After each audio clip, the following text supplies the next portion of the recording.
Tofino Paradise.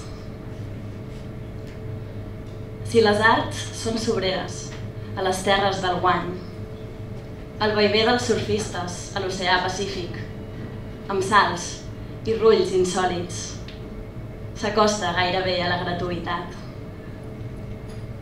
A l'illa de Vancouver, els dies són de boira i neoprè.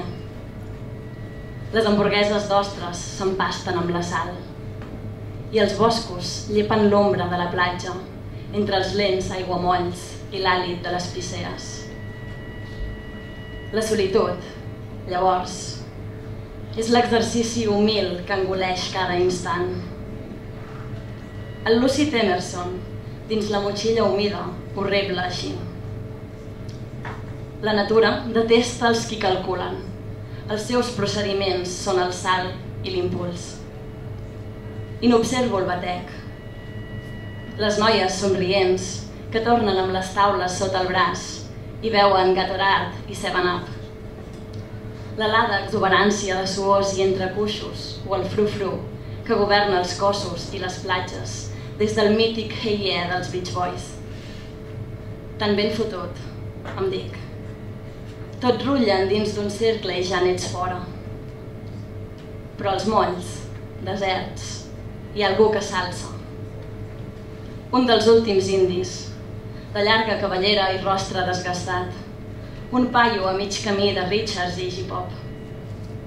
Encara em parla d'ànimes que mai no tornaran i de bruixots groguencs que vaguen sols, perduts als grans confins, enllà de l'aigua.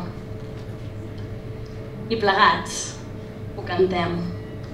Avets, falgueres, cedres, balenes, ossos negres, pumes, llúdrigues.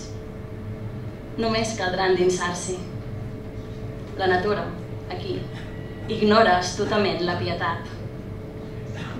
Un retaule ferèstec, o el terror instintiu d'un regne inexorable que ens fa por.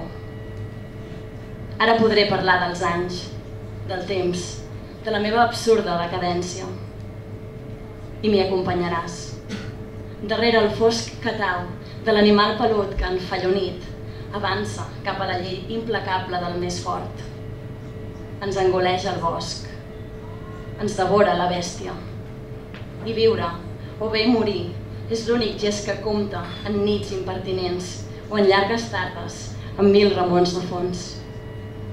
Com si existir equivalgués a jeure enmig d'un món que es mostra hostil i exòtic, com el documental, que entre escenes salvatges ens ajuda a dormir.